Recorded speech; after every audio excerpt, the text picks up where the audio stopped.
We've been exploring the absence of illusion, using a door as a symbol. But now, at this moment, the question arises for us, what is the relationship between the absence of illusion and death? It's been suggested many, many times that every character, every symbol, and every archetype in every story is an aspect of our self, our psyche, you might say. So let's see what this story brings up for us as we look at what the meaning of the absence of illusion is for us. Savitri was a beautiful princess. At the age of 18 years old, her father and mother said to her it was time to seek a suitor. But she was a very wise young woman, and she said, before I make a choice of the man that I will wed, let me travel. Let me seek the counsel of wise people, and then I will make my decision.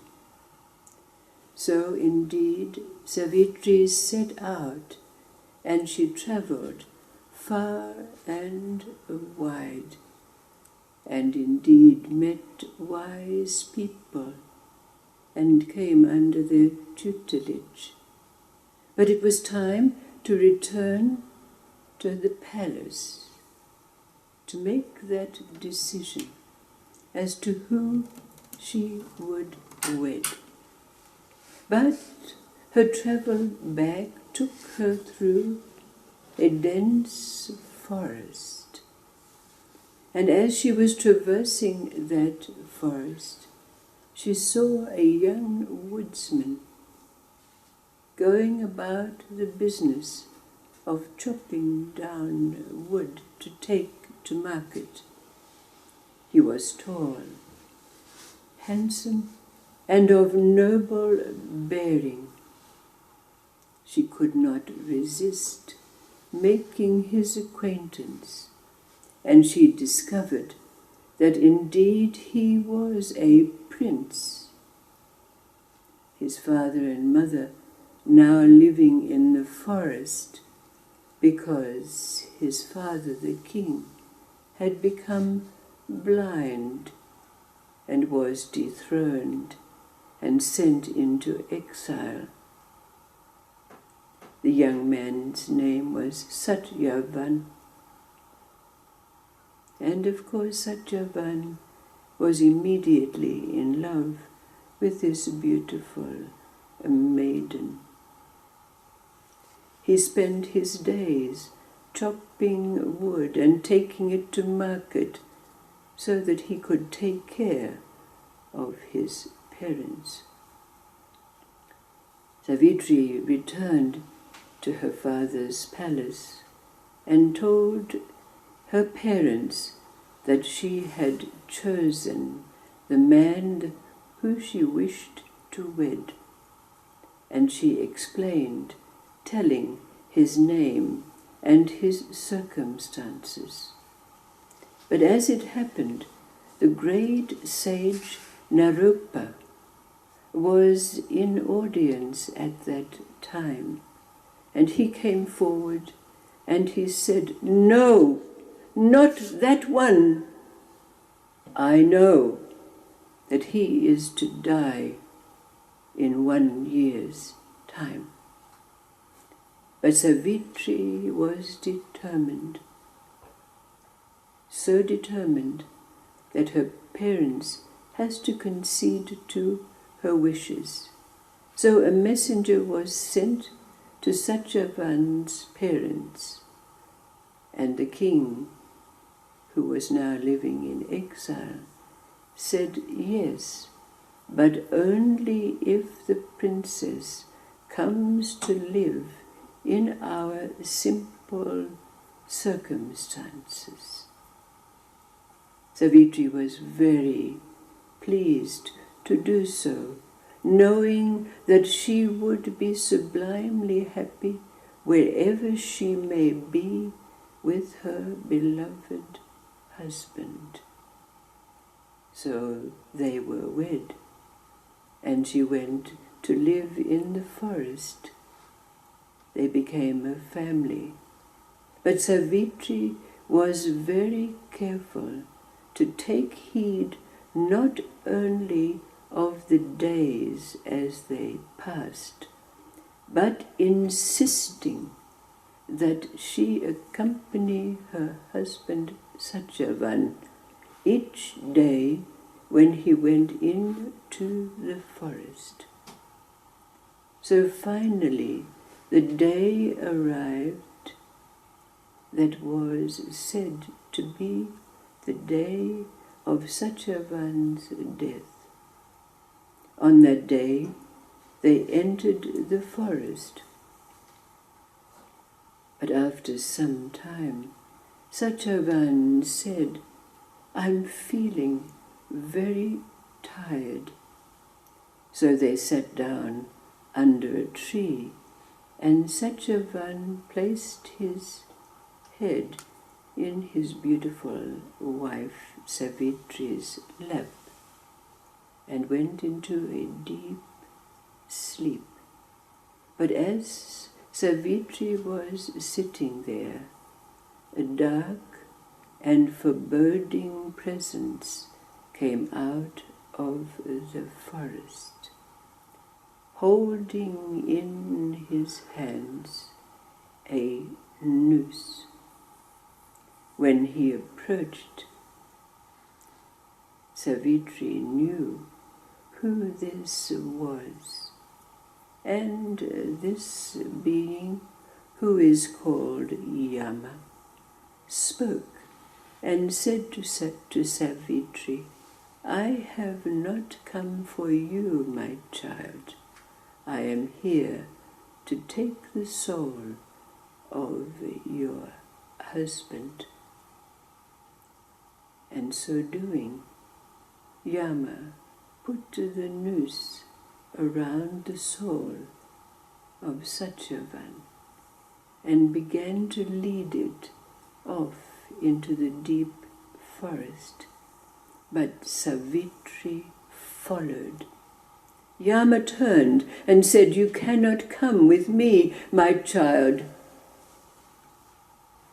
But still she followed. So Yama stopped and said, "If you insist, I will give you one wish." And Savitri said, "I wish that my father-in-law's sight will be restored." "Done," said Yama, and proceeded on, but Savitri followed. Yama turned again and said, "You cannot come with me." But still she followed. And he turned again and said, "I will give you one more wish, and then you must return." And Savitri said, "I wish that my parents-in-law's kingdom will be restored." "Done," said Yama. "Now go." But still Savitri followed. Yama finally turned and said, "I will give you one last wish, and then you must return. Give me a wish for yourself, and then go." And Savitri said, "Then I wish that I will have many sons and daughters, and that I will grow to see them have their children. Done, said Yama. And then he began to lead again the soul of Satyavan. And then Savitri said, in our land, a widow may not marry again. And Yama knew that he had been fooled. He took the noose from around Satyavan's soul and set him free. Of course, the end of the story is that Savitri and Satyavan lived full lives and indeed saw their children's children.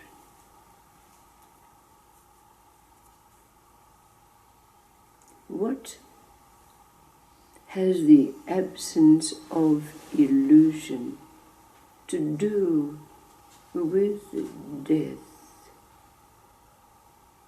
And what understanding does this story bring to us relative to an answer to this question?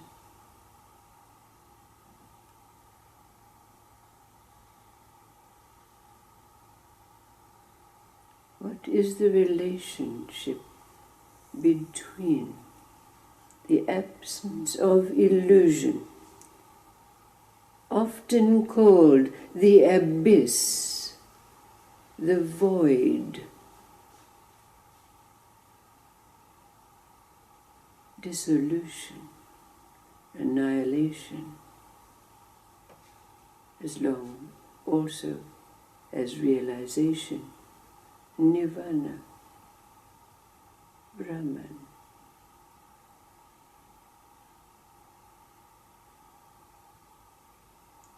Death.